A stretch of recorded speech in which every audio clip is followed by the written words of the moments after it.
सुबह उठा, चलने लगा। सेठानी ने कहा, बेटा ये तो बताओ तुम जा कहाँ रहे हो? बोले मेरी माँ ने भेजा है, एक बहुत बड़े संत आए हैं, एक प्रश्न लेकर भेजा है कि जाओ पूछना कि हमारे बुरे दिन दूर होंगे या। सेठानी ने कहा, बेटा एक प्रश्न मेरा भी पूछ लेगा।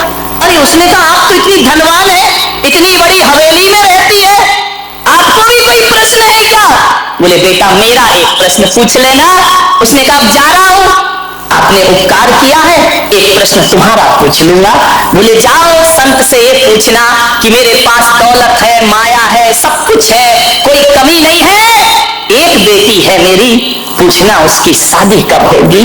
वो बोलती नहीं है बेटा, गूंगी है, जाके पूछना ये कभी बोलेगी या नहीं बोलेगी।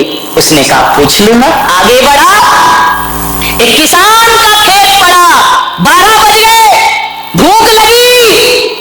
किसान से बोला कि मुझे भूख लगी है। किसान दयालु था, घर से रोटी आई थी, चटनी आई थी, भाजी आई थी। उसने कहा, आ बेटा तू भी खा ले और मैं भी खा लेता हूँ। पहले के वो लोग थे कि भूखा आए तो अपना खाना खिलाते थे। पहले के लोग ये सोचते थे कि कोई आवे तो हम खावे, और आज के सोचते कि ये जावे तो फिर हम खावे। विचार करिए। किसान ने खाना खिलाया।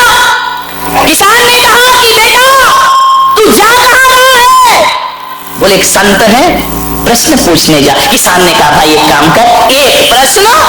अरे उसने कहा, जहां जाओ वहां एक प्रश्न है। बोले ये पूछना संत से, समय हो रहा जल्दी समाप्त करता हूं, ये पूछना संत से कि मेरे खेत में फसल आएगी। मैं इतनी मेहनत करता हूं, इतने वृक्ष लगा रखे हैं, फल ही नहीं आते उनमें, जाके पूछ लेना बेटा। उसने कहा पूछ लूंगा, आगे चला। बड़ी जोर से प्यास लगी, गर्मी के दिन, कंठ सूख गया। देखा एक संत तपस्या कर रहा है, बाजू में कमंडल रखा है। गया संत के पास, संत जी बड़ी प्यास लगी है। संत ने, तपस्वी ने कहा, पानी पीना है? बोले हाँ। कमंडल दिया, बोले ले पी ले पानी। एक बात तो बता, कहानी मालूम है? तू जा कहाँ रहा है? बोले एक महासंत आए हैं, एक प्रश्न। बोले एक काम कर, मेरा भी। अरे उसने कहा, यार किसान का भी प्रश्न, सेठानी का, ये बाबा फकीर का भी प्रश्न। हाँ। बोले ये बोलना कि मैं 12 वर्षों से तपस्या कर रहा हूं, मुझे बोधि की प्राप्ति नहीं हो रही, ज्ञान नहीं मिल रहा है, जा पूछ लेना मुझे ज्ञान मिलेगा या। चला गया संत के पास। कहानी बहुत लंबी है, मैं बिल्कुल शॉर्टकट में बता रहा हूं, क्योंकि अब तुम इतने समझदार हो कि सूत्र में ही समझ जाते हो। अब पानी कहने की जरूरत नहीं है, H2O कह दो तो तुम समझ जाते हो। विचार करिए। पहुंचा संत के पास, संत ध्यान में थे, चुपचाप हाथ जोड़कर बैठ गया। संत ने कुछ दिन बाद ध्यान खोला, कौन है बच्चा तू, कहां से आया है? 2 दिन पैदल चल के आया हूं बाबा जी, प्रश्न पूछना है मुझे आपसे। आप बहुत पहुंचे हुए संत हैं। संत ने कहा, ध्यान के बाद ही मैं उत्तर देता हूं, तो सही समय पे आया है, लेकिन बच्चे मेरा एक नियम है। बोले क्या? बोले एक दिन में मैं केवल 3 प्रश्नों के उत्तर देता हूं, 3 से ज्यादा नहीं देता हूं, उससे ज्यादा मैं कुछ नहीं जानता। बच्चे ने कहा, लो मरे, प्रश्न है 4, बाबा उत्तर देंगे कितने का? 3 का। एक सेठानी का प्रश्न, एक किसान का प्रश्न, एक बाबा का प्रश्न और एक मेरी माँ का प्रश्न। संत ने कहा 3, ओनली 3, 4 नहीं। बच्चे ने सोचा क्या करूं, किसका पूछूं, किसका छोड़ूं? अब सेठानी का छोड़ देता हूं। नहीं भाई, उसने रात विश्राम दिया मुझे, उसने कौन सा गलत पूछा, बच्ची का भविष्य तो पूछा है। ऐसा करो किसान का छोड़ देते हैं। फिर मन में आया, किसान खेत जोतता, फसल उगाता, तब सबको भोजन। यदि किसान ना रहेगा तो पूरा देश भूखा मर जाएगा, इसलिए किसान का प्रश्न में नहीं, बाबा का छोड़ो। अरे यार, बाबा ने कौन सा अधार्मिक प्रश्न किया है? बाबा ने धार्मिक प्रश्न ही तो किए कि ज्ञान मिलेगा कि नहीं मिलेगा। जिसने पानी पिलाया उसका प्रश्न। ऐसा करो, माँ का प्रश्न। अरे उसी माँ ने तो मुझे भेजा है, वो नहीं होती तो ये 3 कहां से मिलते? मेरी माँ ने क्या बिगाड़ा है? सोच में पड़ गया। बाबा ने कहा, जा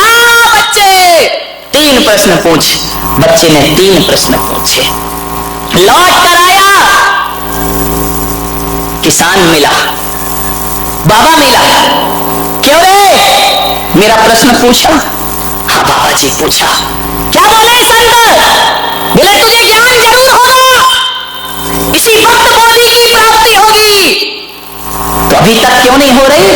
बोले तू अपनी जटाओं में जो मणि छिपा के बैठा है उसे निकाल, क्योंकि तेरा ध्यान मणि में है, तेरा ध्यान भगवान में नहीं लग रहा है। वो मणि तेरी बाधा बन रही है, उसे निकाल के फेंक, तुझे ज्ञान प्राप्त हो जाएगा। उसने अपनी जटाएं खोली। बोले हाँ बेटा, मैंने मणि तो छिपा रखी, बड़ी कीमती है। तो बोले जब तक ये है तब तक तुझे ज्ञान मिलने वाला। सोच ले, मणि रखना है या भगवान का ध्यान रखना है। उसने कहा बेटा तूने मेरी जटाएं नहीं खोली, मेरी आंखें भी खोल दी। ले बेटा, ये मणि मैं तुझे प्रदान करता। उसने कहा नहीं बाबा, ये मैं क्या करूंगा, मैं गरीब आदमी। बोले बेटा रख लो, रख लो, मैं किसी को क्यों दूं, तूने मुझे ज्ञान दिया, मैं तुझे दान प्रदान करता हूं, ले जा, आज मैं तुझे प्रदान करता हूं। मणि हाथ में ली, कान में ही मतलब है, इधर ध्यान दिया। मणि हाथ में ली, चला। अब कौन मिला? इतना ही भूल गए, वो तो प्रश्न भूला, तुम कहानी भूल गए। किसान मिला। किसान ने कहा बोल बेटा, क्या पूछा? मेरा पूछा या नहीं? बोले पूछा। क्या बोले?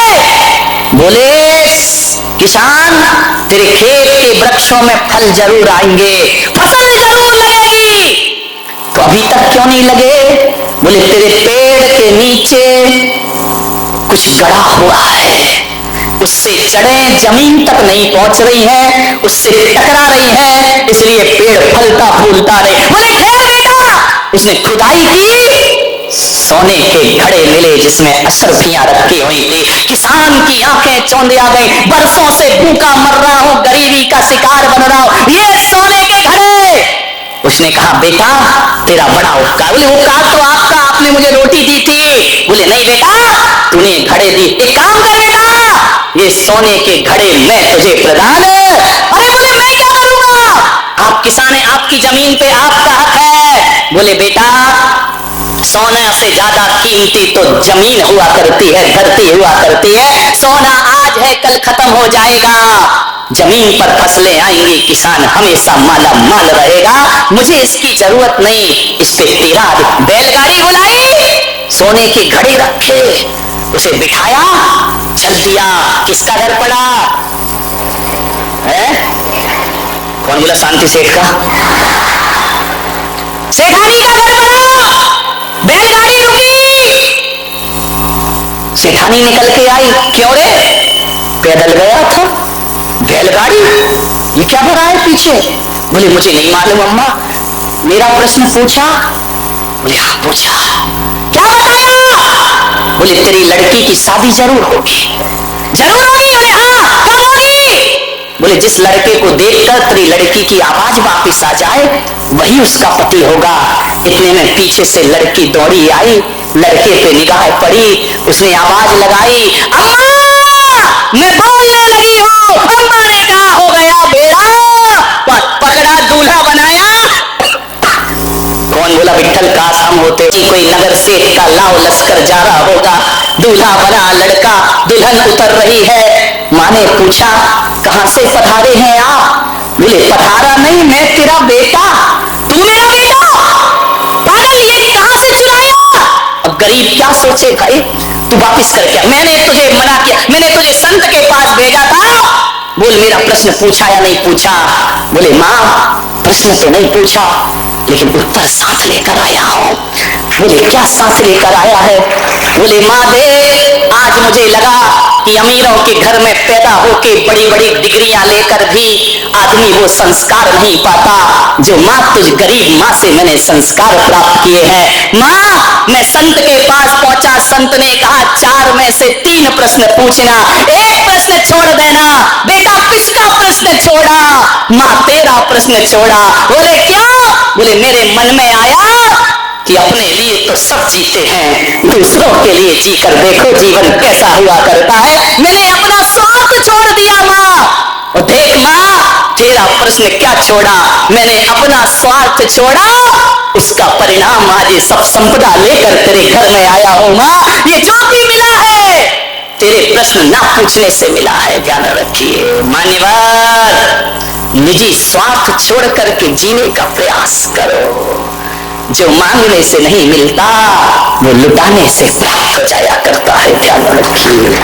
ये भारत की संस्कृति है। माँ यदि तेरा प्रश्न पूछता तो शायद उत्तर ना मिलता, मैं तो उत्तर ही नहीं समाधान भी साथ लेकर आया हूँ। ये तेरी बहू है, बहुत धनपति घर की है। माँ आज से फटे पुराने कपड़े छोड़, देख तेरा अनपढ़ गंवार बेटा संस्कारों की संपदा लेकर तेरे दर पे वापिस आया है, ध्यान रखना। सोचना है आपको, कभी आपने निजी स्वार्थ छोड़ा है? कैसी इबादत करते हैं भगवान की, हर जगह अपना स्वार्थ, मैं सुखी, मेरा नाम, मेरी प्रतिष्ठा, मैं ही सब कुछ। नहीं मेरे भाई, ध्यान रखना, जो दूसरों के लिए जीते हैं उन्हें मौत भी पास नहीं आती है।